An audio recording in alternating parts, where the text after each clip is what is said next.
राजधानी पटना में स्वास्थ्य विभाग के द्वारा स्वस्थ बिहार समृद्ध बिहार कार्यक्रम का आयोजन किया गया। कार्यक्रम में मुख्य अतिथि स्वास्थ्य मंत्री मंगल पांडे मौजूद रहे। कार्यक्रम में स्वास्थ्य के अलावे कई विभाग के अधिकारी एवं गैर सरकारी संस्था के लोगों ने भी भाग लिया। इस मौके पर नर्सिंग स्टाफ एवं चिकित्सकों की कमी पर चर्चा की गई। वहीं स्वास्थ्य मंत्री मंगल पांडे ने कहा कि 2030 के राष्ट्रीय लक्ष्य को प्राप्त करने के लिए बिहार तेजी से आगे बढ़ रहा है। पटना से संवाददाता अमन की रिपोर्ट। कि स्वास्थ्य विभाग के द्वारा इस प्रकार की परिचर्चा का आयोजन आज राज्य की राजधानी में किया गया है।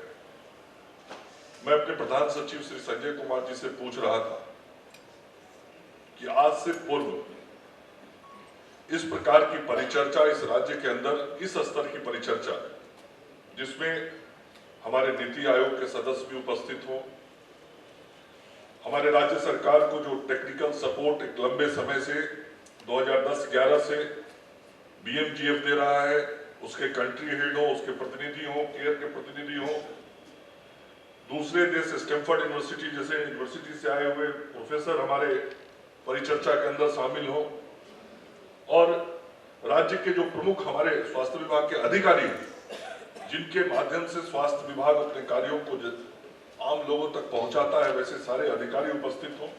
ऐसी परिचर्चा कभी पहले हुई थी क्या? प्रधान सचिव ने मुझे बताया कि आज तक ऐसी परिचर्चा नहीं हुई थी। पहली बार राज्य में इस प्रकार की परिचर्चा का आयोजन हुआ है और इसके बाद अभी आज ये सत्र दिन भर का चलने वाला है। मैं समझता हूं कि जब कोई नया पहल होता है, जब किसी नए दिशा में हम चलते हैं तो परिणाम भी नई दिशा में चल के सकारात्मक मिलता है।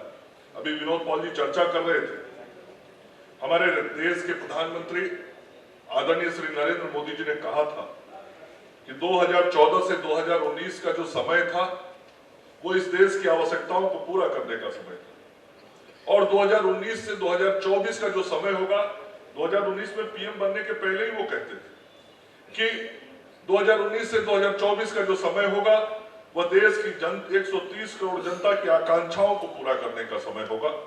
और मैं समझता हूं कि देश के पुनः प्रधानमंत्री बनने के बाद देश के अंदर जो विकास की एक और ललक बढ़ी है, देश के लोगों के अंदर जो विश्वास बढ़ा है, जो प्रधानमंत्री जी के प्रति, सरकार के प्रति आस्था बढ़ी, उसने हमारी जिम्मेवारियों को भी बढ़ाया है।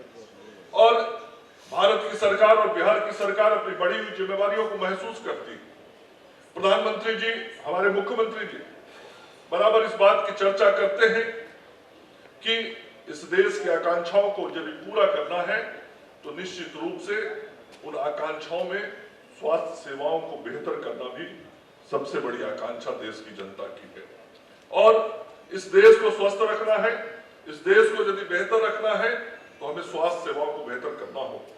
अभी विनोद पॉल जी चर्चा कर रहे थे कि देश के बजट में किस प्रकार से आज राज्यों के अंदर 5% का बजट होता है, पूरी बजट के अंदर उसको यदि हमको बेहतर बनाना है तो हम 8% तक उसको हमको ले जाना चाहिए। और मैं समझता हूं कि ऐसे ही परिचर्चाओं के माध्यम से विषय आगे बढ़ते हैं, सुझाव ऐसे ही आते हैं, इन सुझावों से नई दिशाएं खुलती हैं, नए रास्ते बनते हैं।